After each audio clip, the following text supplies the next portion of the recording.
Live Tharadi Miyamda Asengba Adu Haibiyu. Dukan Yaura Akanda Masidadi offer laitena soidana harakani. HG Cassette Gallery da amutang linkshin birau. Online price da mobile khudimak loina phangbigani. Hojik se wana ba matamnina loan gi khudong chabasu aikhoi gi maikai dagi pizari. MI gi phone leiba singi su lucky draw leizai. Chahi loramdai asida adom gi daw adu yabra haina amuktang yengbiu. Car bite mobile na jingba sing phawwa yana leiri. Ningol chakau bagi special offer gi mathakta aikhoi gi store gi oina su lucky draw tawjari. Lucky draw asigi first prize na 32-inch TV, second prize na induction, third prize na rice cooker ni. Singjamai supermarket ta laiba HG Cassette Gallery da lengshin biraktu na khudong chaba ase lawbi ho. Makhal kaya gi award fangaba HG Cassette Gallery ni. Chahi taragi mathaktagi HG Cassette Gallery na mobile store asida matam nga chanaba mongda offer amadi discount kaya piduna lakchari. Sale khudong cha double su loan da mobile lawbi ba yagani. Discount piba khatang natana lucky draw tawduna miyamda khudol kaya am su pijari. Miyamsu Singjamai supermarket ta laiba HG Cassette Gallery da utang lingjing birau. Loina na HG Cassette Gallery gi Facebook page asibu follow tawba singi onasu lucky draw amasu thamjari.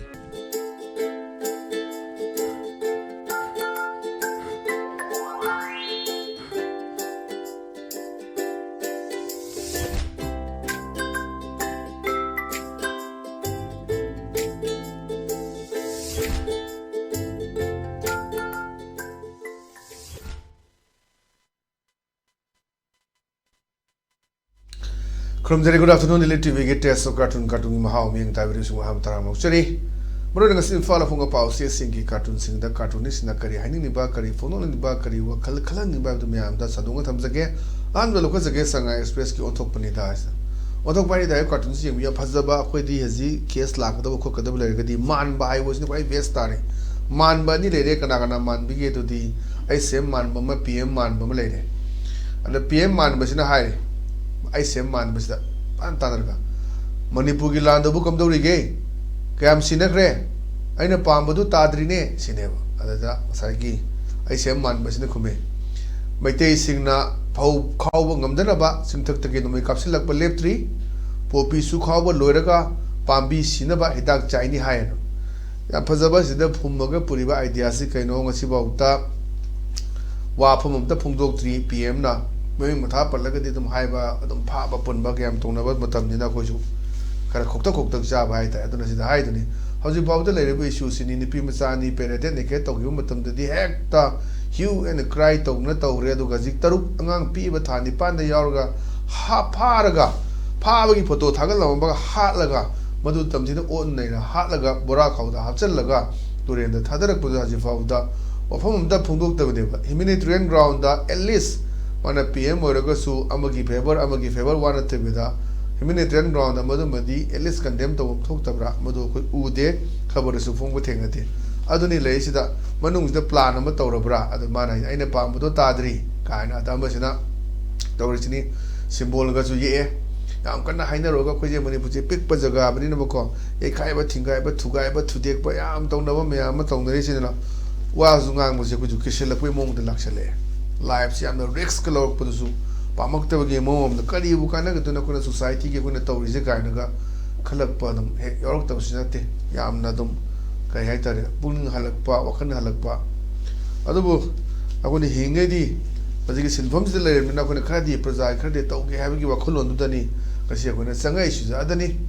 my tasting up whole Kawangam Danaba, Sintak make up Silak Lep tree, Popisu Kawa Loraga, Pabi Sinaba, Hidak Chini Hydra. Sini lady pose matan matoroba the defense minister aeroplane pirani the hidak chai therani missing se taning ak tabaya am na kai haitare dry oirak pa machangak pa adagi hadaranjan to leba sing je paningak taba taning ak taba news jing ak taba khabar paning taba madu gi stage ma kai no gai lai je live ki mahau se mere le ti wakhan lak pa film lak na film ni adani swais de live ki mahau se le rak ta kan se ni societal tendency ke laka na mayam lo ina to reduna kitang je khen mathau tai yam sangman gre koi se karino wakhan je koi na dum har ga lakune suggestion de karino kamai tor ka sine yagadom ne yani yaro dum ne yaro har thangodam ne ningai sangdan na ka da kesul lejida mara lejida mission prasa sin je kya no jik si se masi family me gi mi taruk si gi bai sibu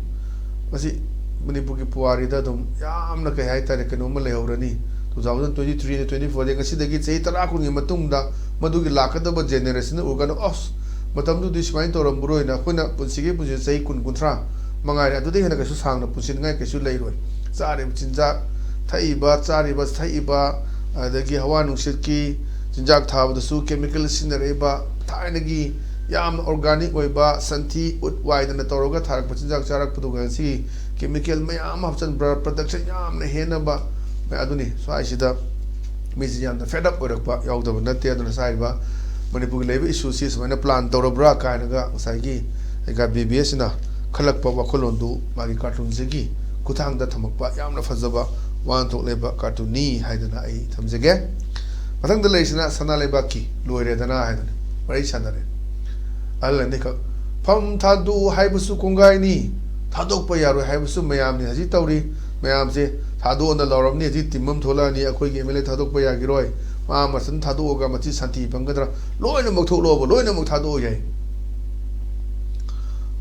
akoi engine bagi wana te lei basi kitang utlo thongna utho yang khai do chalo delhi de chalaga phammaga tarna tor protest to akoi ngasi gi full resign to ne adara adum mathang le pasum ka ni ana bhot lomda laiwi mongla mayam si am pena da bana big thalak pase masi am phataba symptom akoi gi le tare ke phiba mamani adani man hai do pham thadu hai busu kongai ni thadu po yaro hai busu kongai ni mayam ni adam khumi sine ne mayang no sit pidri sena lingjen mana da budo do lingjen mana budo ne ko lingjen mana bu de kamba kana unadu no chai tare khunta khrabani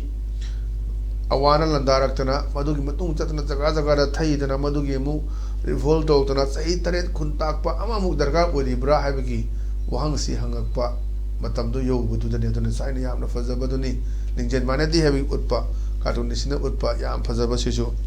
cartoon namani na ai thamjage mathang da leisna pungna phomgi balu he do ni balu si yeng biu adum yam ba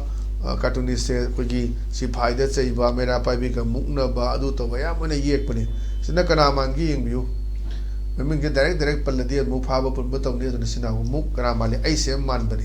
ai sem man ba ji ma adama saura muk thu ge ta homa nga kang la si ba no phet to ra ta le si po pisu than ba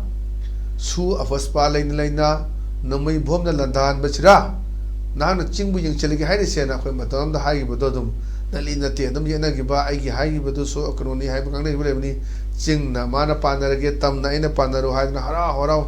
khoi airport ta thungna bada hai gi bodo me am su kaung nadri adani sai gi mera pai bi troka mera pai bi ni silo re ima mana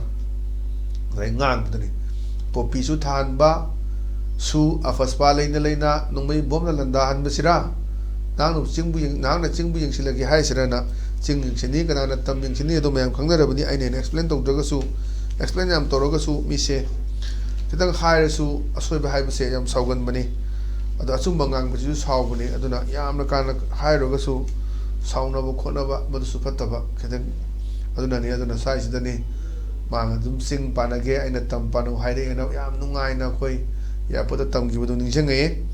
ana chahi amaga thani panche chahi ni me hum madang laktu sida di dum chahi hum pha dore mani aduni chahi ni pha dore mani yeng wata bani pibam se aduna yam phajaba si ju wan do leba cartoon ni na thamjage mathang da leisna khoi mani akoi gi naron thodang gi hawa do leirang do ha hawa do leirang do sida akoi gi yam no ni hospital gi sin mane adi doctor si adi doctor leire nurse leire adu da operation do du bigi anesthesia thana ba changak pani adu doctor na haire anesthesia tharo nu layeng man hair ga pangthan ge na pisa ge am sang ge de ge na adi sie dum to an to ba jaga sing da ICU de leiba da numit manga ni da taruk de leiba da lopa la amani ta ba duga ana su kan bang ngam da ba yum khol su chat ki ba ma yaw re ji akoi sa ma su thok pa ma yaw re ara sai da ni yam na sandal lambi ki na to ba sulak pa horak pa da di ya na praja ge seba kai ni to ba du ka film da yaw ba ko ki gabbar is back kain to ba adu ma po su yaw na bra ka na ga mayam se hangna ba yaw ni si ra mat du da ICU de injil laga ICU gi no gi sa ju ta na ho na ba ara kan de anesthesia tharo nu ma gi lai kan da bill se kya ta da ge do adu bill ru kan da mai wan da jagra ni si ni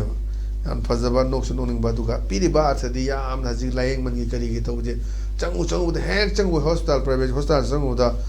लुपा लिसिंग यांखई अमदी तिंगदनिंगाई सुना लेरोय अदुसु सुनाकन हिंगनिंगमा कौबनिना अदगी फहनिंगमा कौबनिना लाकपरा फोइब्रा हिंगोल योनब्रा युम योनब्रा मैम से तौरगा लैंगनब होनेरिदुनी अदुना खितंग सेंजो तागदबनी लेरिबा स्टाफ की करीगे चलाइनब हॉस्पिटल चलाइनब तौरिबा मैनेज तौबदा पैसा चंगी अदु खरा सम एक्सटेंट खरा करी तौबा यागे हाबिसुनी अदुना दाइजुदा मेसेज अमक पिनिंगदना साइ कार्टूनिसिना थमकपा अदुंबा यामना वाहन थोकलेबा कार्टून अमनी हाइदना आई थमजगे मथंग लेरिसिना खोय मणिपुर न्यूज की दसानी एजने दसानी एसदा उकिल नुपी म लाए अदुगा ngसागी लेकाई गे म लेदा लो सिददी अमता यादबा अदु इम्प्लीमेंट तौबा यादबा मैम दु यावबदुने अदुना ngसागी केनो सिना हाइरे लो की उकिल सिना हाइरे इनमा नुपी फुबा आइने यादे को नुपी फुबा आइने यादे को न माना ताकपने नुपी अमजने खुमे अदुबु यू थक्चिलगे हेक्ता कौथरएना हिदाक थौरगा यू थौरगा मैम हाइनबदो यू सि थागाननि निसाजे खरा खन्नानिंगबा फुनानिंगबा चाइनानिंगबा वखलगे मुछि लाय अदुगा खुइना हाइनरिबा महाप्रभु की नापीदो थाअदि यामना कुल ओइदना वखलगे जि खंददना तौदना चाक याम चाइदना दुम हाइबा मैम से लेबनी अने साइजनी इनमा निपी फुबा आइना यादे सिमा खंगजेलु गाइ ताकदुनी अदा अमसिने खुमे अदुबु यू थक्चिलगे हेक्ता कौथरएदना याम फजबा सिसु अचौबा मेसेज अमा पीबा कार्टून थमजगे मथंग लेसिना खोय पीपल्स क्रॉनिकल गिनी थर्सडे थिएटरीजना अदा मोय वराई सन व्हाट डू यू एक्सपेक्ट नंग करी नु एक्सपेक्ट तोने से a good meal when potatoes and onions are more expensive than fish सन करी नु नंग एक्सपेक्ट तो दोइ सोना अजे आलू गी तिलो ममनजना आ खम थेंगना अतिया पकनो वांगरे अदा नंग बदि फिश की ममन देसु हेंगरे nga dagi हेंगरे ना अदुना सो आइसिदा नंग न करी एक्सपेक्ट तौनिंगाई लेदिगे ना पाम चाचे वरै सनबगी सेनने अदुने ले पोसिनी तिलौगी अलूगी लेरिबा मैम से अखोय लेरिबा मास प्रोडक्शन अमा दरकार ओय nga haji yam पाम चानी अखोय दुबु nga gi लेरिबा वेटलैंड एरिया सिंग द खदमाइन तौना nga से मरा कायना पुथोकदगी हायदना जस्ट निंगो चकोबगी मेला मतोंद पुथोकना तबा हजि मपानदगी पुसलेबा in terms of crore gi nga से कमाइना खोय मसिदगी ngamgदगे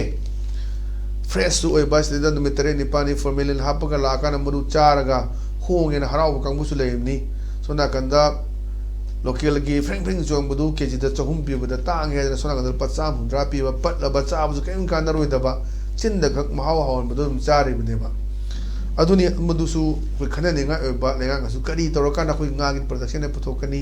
आलू की कमाइन प्रोडक्शन पुथोकनी तिलौजी कमाइन तबी चाना बरा चाना तदि एक्सपासिंगना फजना तानरा कांदा लाइजमा पादगी चंगे पोलम पुसलेबिसिंग होय तौदबे यादा कोई मणिपुरदा मल्टीनेशनल कंपनी अमते लेते ये तो मना सागदबसु लेते कयमता रॉ मटेरियल मैम की डिपेंड तौरी कयम कानते कोई कैंडल साबा मैम रॉ मटेरियल मैम लाकपदा तो हजित खरे तुम सानरगा बु योली अदगी चीनी की फैक्ट्री लोशन गिमनी लोताम खुनाव लोशन गिमनी सुबह मैम से अदगी सीमेंट फैक्ट्री लोशन गिमनी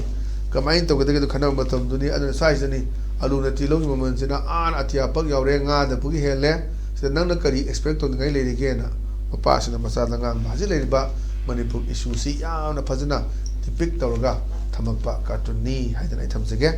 और ngasi gi dumba lit tv gi test of cartoon gi mahaw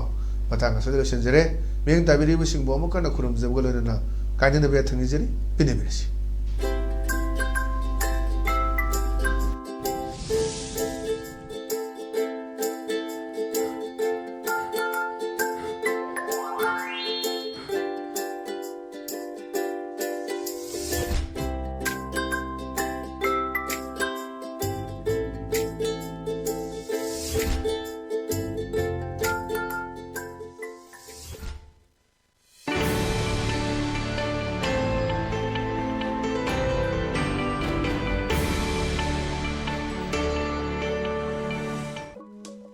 live थारदी मियामदा असेंगबा अदु हाइबियु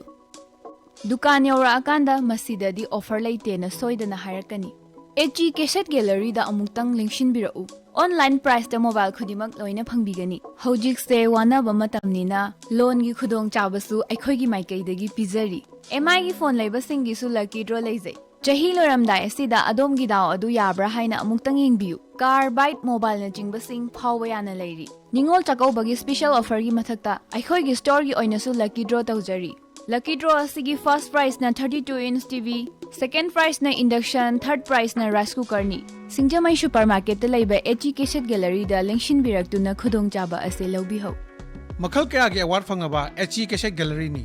Chahi taragi mathaktagi HG Cassette Gallery na mobile store asida matam nga chanaba mongda offer amadi discount kaya piduna lakchari. Sale khudong cha dablersu loan da mobile lawbiba yagani. Discount piba khatang natana lucky draw tawduna miyamda khudol kaya amsu pijeri. Miyamsu Singjamay supermarket ta laiba HG Cassette Gallery da utang lingsing birau. Loina na HG Cassette Gallery gi Facebook page asibu follow tawba singi onasu lucky draw amasu thamjari.